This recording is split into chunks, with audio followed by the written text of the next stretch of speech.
A new short story. Ted Harper started the engine. The time was 9:08 p.m. On the passenger seat was a Christmas present he'd bought minutes earlier for his son, Charlie. Because he'd been working so much, Ted hadn't had time to get it before today and was scared it would sell out. It was a week to Christmas. Thankfully, the shop still had it. Even though Charlie was only 4, the boy the other day when he'd come to this shop with his dad had pointed at it on the shelf and said, "Daddy, Daddy. Could I have that please?" "We'll see, son. We'll see," was all he answered. How could he not get it for his son? He loved him so much. Ted drove the car out of the car park and onto the road. It was busy. Being this close to Christmas, it wasn't surprising really. Traffic lights were ahead. He stopped at them, tapping the steering wheel while humming a tune that was on the radio. The lights changed, he pushed his foot down gently on the accelerator, and the vehicle moved slowly forward, keeping up with the car 3 meters ahead of him. Suddenly out of nowhere, a lorry lost control and drove into the side of his car and the one in front. Within seconds, he'd lost all consciousness. 2 hours later he died in the hospital from his injuries. That same night a woman heard her child screaming from his bedroom. She rushed to him. Something had terrified him. All he kept saying, which made no sense, was about seeing a shadow standing at the end of the bed, staring at him while holding something in its right hand. She comforted the boy until he went to sleep. She was concerned but also worried that her husband, who'd popped out earlier, had not yet come home. Where was he? She hadn't gone to bed yet because she was worried for him. She went back into the living room and poured herself a glass of red wine, waiting for him to return. The moment she sat down, the phone rang. She ran to it, hoping it would be him. After what the man had said to her from the other end, she fell to the floor sobbing. For the next week, the demonic shadow terrorized the boy and appeared at the end of his bed many times. The mother saw it twice while staying in his room and was at the end of her tether, not knowing what else to do. This is when she started drinking heavily. 24 years later. He left work worried. His wife was in the hospital giving birth any minute. Her father, Trevor, had driven her to the hospital. It was a month earlier than predicted. Charlie got into his car and started the engine. Within 20 minutes he'd arrived. He got out of the vehicle and rushed into the building wanting to be with his wife. Charlie knew what floor she was on. He got out of the lift and ran to her room. His heart raced with fear and excitement. At the door, he looked in. His wife, Claire, peered up at him, relieved to see him. "It's time," she said, looking exhausted. He proceeded with urgency to her, then held her hand. 3 hours later she'd given birth to a beautiful baby boy. The first few months with the baby were the same for every new parent. Charlie and his wife loved it for the most part. They had created a life. Yes, there were plenty of sleepless nights, but their son had brought them closer together in the most wonderful of ways. A week before Christmas, while Charlie and Claire sat in the living room watching TV, from the baby monitor came a strange, unsettling sound of a man's voice, which was unfamiliar and deep. It was hard to hear what this person was saying as the monitor would crackle occasionally. Who was this person, and why were they in their son's room? To his knowledge, all the windows were closed. Charlie told his wife to stay where she was while he checked it out, expecting an intruder had broken in. He proceeded out of the room into the hallway that led to the bottom of the stairs. Slowly he walked up them. At the top, Charlie carried on to his son's room. Opening the door slowly, he looked in, expecting someone to be there. The room was empty. Did he and his wife imagine it all? On the cabinet facing the cot where their son slept was a camera that was connected to his mobile phone. It was just for extra security in case something did happen when they weren't there. Also, if one of them was out of the house, they could check up on their son from time to time. Charlie, still in shock, kissed little Christopher on the forehead gently and then left the room. In the living room, both watched the footage from minutes ago of what had occurred. This is when they noticed with horror a shadow of some kind appeared on the right of the screen. It held something in its right hand, walking slowly to the cot. Whoever it was stared at the child. At times the camera would lose focus. Then in an instant, the shadow vanished. Charlie turned to Claire, freaked out, and said, "Tomorrow I need to visit my mother.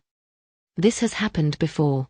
Even though we haven't spoken for years, she used to tell me that when I was very young a demonic shadow used to visit my room and terrorize me.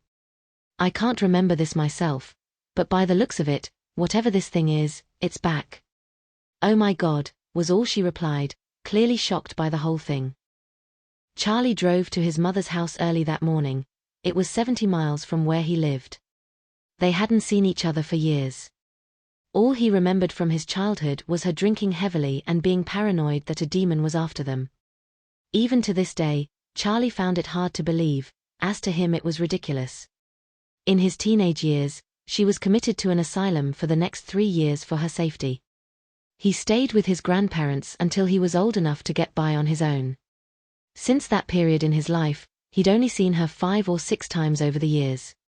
But after last night, seeing the shadow himself, he realized she'd been telling the truth all along. Guilt ran through him. Charlie knocked on her door. Seconds later someone was heard coming to the entrance and opening it. The moment she realized who it was, Karen began to sob. "It's so good to see you, son." The first thing he said was, "I believe you, Mum. I saw it for myself last night." Tears welled up in his eyes. "I'm so sorry." They cuddled. Karen invited him in, relieved he finally believed her. Once they were sat down in the living room, she offered him a cup of tea. "Thank you, that'd be lovely," he answered. Charlie took a sip of warm tea. He explained over the next 30 minutes what had occurred last night and how it had terrified him and his wife. Karen had only met her once. She looked at him sadly. "When your father died, the shadow appeared the same night. It was there every night for a week. Then one day it was gone. I missed my husband, your father, so much, and the grief was getting on top of me. I'm so sorry, Charlie, for not being there when you needed me the most." He'd been so angry with her for so long, until now. "Don't blame yourself, Mum. I know the truth now." Karen wiped her eyes with a tissue from her pocket. "I believed that shadow had something to do with your father's death. I hated it so much." Charlie needed to ask, "I don't want it doing the same to my son. How do we stop it?" Emotionally, she answered, "I honestly don't know. Mum, come back with me this afternoon. You haven't met little Christopher yet. We would love to have you, if you can, that is." A smile appeared on her 60-something face. "I would love it." By 7 p.m. Karen was unpacked and staying in the spare room next to his. Christopher was now downstairs sleeping in his cot in the living room, where they could keep an eye on him. They talked all evening. The baby didn't cry once until the baby monitor started to make a strange noise followed by a deep voice, similar to last night. Claire comforted the boy. The words the spirit said were hard to make out. Charlie noticed his mother looked terrified as she put a hand up to her mouth. He turned his phone on and went to the camera app. On the screen was the ghostly shadow, standing close to where the cot had been. Within seconds it had disappeared. A chill was felt. Charlie peered at his watch. The time was 9:13 p.m. It was the same time as last night when the thing had appeared. The child had stopped crying. Claire held the baby in her arms, looking distressed. "We need to end this now," she said. The next day Charlie went to the local church to seek advice on how to get rid of it. At first, the priest seemed shocked, but the more the man listened, he said, "I'm afraid exorcisms are very rare, except in very extreme cases where the entity poses a threat to others. If there's one bit of advice I could give you. I have a number here. She's very good. She's by the name of Mary. She specializes in these sorts of hauntings. Please ring her. She might be able to help." He handed Charlie the card. The moment Charlie got home, he rang the number. A woman answered. She was very softly spoken. He explained everything to her, and she seemed more than happy to help for a price. He agreed. The next day she arrived mid-afternoon. Straight away she went to their son's room upstairs. The woman stayed there for some time while they all stayed nervously downstairs in the living room. She joined them after a while and sat down. Charlie needed to know what she'd found out and asked, "Do you know who it is?" What do they want with our son? The woman answered after a few seconds, deep in thought. I felt a presence in the room, but it wasn't as strong as I would have liked. But you said on the phone that the ghost, entity, appears around 9:10 in the evening. I will try and make proper contact with it tonight at this time. I'm unsure how this will go, but it's worth a shot. Are you okay with this? Karen then said, I'm not sure if this helps, but my husband, Charlie's dad, died close to this time in a tragic accident 28 years ago. The woman looked surprised by this. Thank you for that information. There might be a connection with this. I'll leave now and come back later, nearer to the time. Is that okay with everyone? Yes, that's fine. I just hope you can get to the bottom of it, Charlie replied, needing an end to this once and for all. By 8 p.m. there was a knock from the entrance. Charlie opened it, and the psychic stood there with a determined look on her face. As she entered, the woman said confidently, Now let's get to the bottom of this mystery. Let's hope we can, replied Charlie, not sharing the same optimism. Halfway up the stairs, the woman turned to Charlie and his mother. I need you two to come with me if you don't mind. Both followed the lady up the stairs. At the top, all three went to the son's room. The psychic turned to them and said, You need to listen to me, okay? I'm going to enter the room now. If I can trap the spirit in the room, I might need you to join me. I don't know what to expect at the moment. One thing I do know is that for some reason this entity is connected to both of you in some way. The birth of your child might have something to do with that as well. Wish me luck. The woman entered the room, closing the door. I'm so scared, said Karen, trembling. Charlie took hold of her hand, she peered up at him. Tonight this will end for the both of us, Mum. There's nothing to be scared of. Now it's a waiting game. Downstairs the baby was in the cot, sound asleep. Claire watched what was going on in the room using her mobile phone.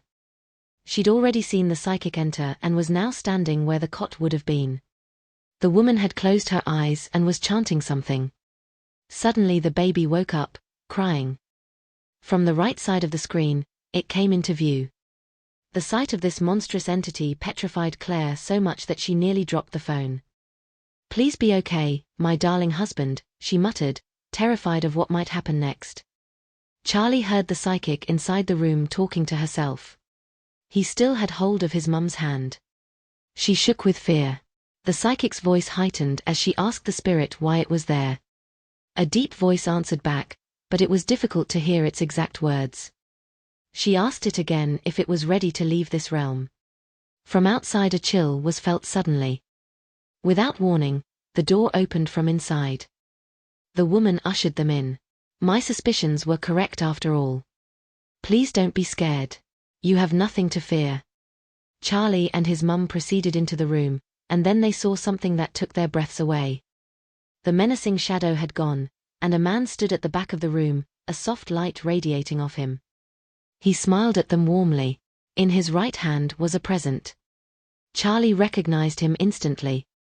He'd seen him in old photographs from years ago. It was his father. Is that you, Dad? He said emotionally. Karen sobbed, not believing what she was witnessing with her own eyes. It was Ted, the love of her life. The man came closer. The chill was now gone, replaced by warmth. He handed the present to his son. I'm so sorry I couldn't have been there for you, my beloved Charlie.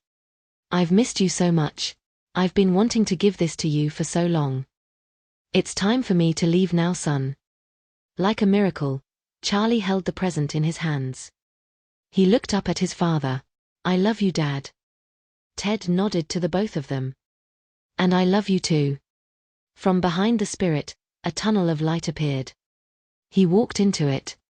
Moments later, the light and the spirit had gone. The end.